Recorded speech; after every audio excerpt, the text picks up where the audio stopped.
Hello madlang person, for today's video madlang person, another vlog na naman ang maring nyo ba? At habang nag-aayos ako ng aking sarili dyan madlang person, syempre ano pa bang gagawin kundi mag-vlog-vlog talaga tayo, uy, undas pa talaga sa mukha ba? At nakapag-ready na pala ako ng babaunin namin na kanin madlang person, tsaka kutsara at tinidor, bali dalawang baonan pala ang binaon ko kay may pupuntahan kasi kami no. At di pa nga ako matapos-tapos sa aking pag-ayos sa aking sarili dyan madlang person dahil maya-maya may bumibili sa tindahan ba, no choice tayo kundi bintahan natin no, kaya nagtinda-tindahan man tayo ba. At nandito na nga kami sa loob ng sasakyan madlang person, tapos habang papunta na kami doon sa bayan, dumaan muna ako saglit sa grocery dahil wala na akong jelly juice na stock ba, kay uso man to ngayon oy. Kaya kapag merong nauuso madlang person, syempre magbenta tayo niyan oy, lalo na't nag-request ang mga bata na suki natin ba, pero masarap yung jelly juice na yan madlang person, kaya tinikman man namin no. Nung mga nakaraang araw pa ako nawala ng stock ng jelly juice madlang person ba, tapos inikot pa namin ni Victor ang buong Montalban, wala talagang jelly juice na stock, kay mabenta man kasi talaga tong ganitong jelly juice oy. At nandito na kami sa bayan ng Montalban madlang person, tapos dyan sa Centro Mall ba, hindi pa kami nakapasok dyan ba, kay iba man ang sadya namin for today's video dito sa Jollibee. Tsaka na lang tayo maggala-gala doon sa Centro Mall kapag meron naman tayong oras, kay kagabi kasi madlang person ba, itong si Jinjin, itong bunso namin, nagsabi kasi siya sa akin na,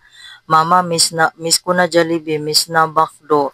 Pero alam niyo madlang person, sa totoo lang, hindi na kaya kami nakakalabas, hindi na namin sila naiilabas dahil yung ama nga nila, wala silang day off. Yung ama nila walang day off. Tapos ako naman, medyo busy din sa tindahan kay sayang man din ang binta, uy, 'di ba? Pero kasama ko naman sila sa loob ng bahay madlang person, no. Pero yung paglabas-labas yung ganito, magkain-kain kami sa fast food, lalo na sa Jollibee, sa McDo, yung ganyan.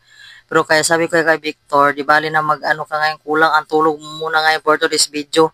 Maglaan muna tayo ng time para sa mga Junakis natin itong dalawang ito, okay, kawawa naman din, no. Pero alam niyo madlang person, bihira lang kasi talaga kami makakalabas sa mga ganito-ganito. Kaya syempre, yung parang ganito kasi madlang person, parang medyo luho na. Kaya alam niyo naman, bilihin ngayon, no? Hindi na nakakatuwa ang mga presyo sa bilihin natin ngayon for today's video ba. Ang in-order pala namin sa Jollibee madlang person, itong bucket na ano ba, 6 pieces ang laman, tapos may 3 spaghetti, tapos kanin, tapos drinks, tapos itong binaon-baon ko na kanin madlang person, hindi nagalaw. Oy, itong dalawang baon na kanin, hindi nagalaw. Kay mga busog naman. Kaya sabi ko kay Victor, ano muna natin yan sa sasakyan ilagay. Kay itong si Jinjin, nagsimangot-simangot na naman. Kay gusto niya palang umakyat sa taas. Kay meron kasi doon para palaruan madlang person ba, yung fun house. So, ayan, andito na kami sa fun house madlang person. Di ba? Ang bilis lang kay. Pa itong si Jinjin talaga, no. Pero sa totoo lang madlang person, matagal na nga talaga kami hindi nakapunta dito ulit ba. Bihira lang kasi kami magganito-ganito madlang person, punta-punta. Kaya andyan naman din kami madlang person, kundi sundin na lang talaga ang gusto ng mga Junakis na yan. Pero 50 pesos lang din naman kasi ang pinabarya namin dyan madlang person. Kaya minsan nga, 50 pesos hindi pa maubos, kay mabilis lang magsawa tong dalawang to. Kaya pakisamahan na lang din talaga.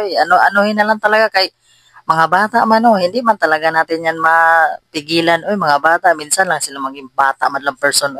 Pagbigyan na lang talaga natin ba. At pagkatapos namin palaruin yung dalawa doon sa fun house madlang person, dito bumaba naman kami, tapos ito nadaanan namin ba, bago man to, bago namin sa paningin ba, tas parang mukhang masarap man siya. Kaya sabi ko kay Victor, try nga natin, kay nakakauhaw man itong init. Sobrang init talaga ng panahon, no. Bali, dalawa lang pala ang in-order namin dyan madlang person, ice blend kiwi, tapos yung strawberry, kay hati-hati lang naman kayo madlang person. Ayan, si Jinjin pala ang nagpili-pili niyan, kay paborito man din niya ang strawberry. At ayan nga madlang person, so ayun lang, medyo short family bonding ba, diba, pauwi na kami dyan madlang person, kay nagyaw-yaw na si Victor, inaantok na daw siya, kay may pasok pa siya niya.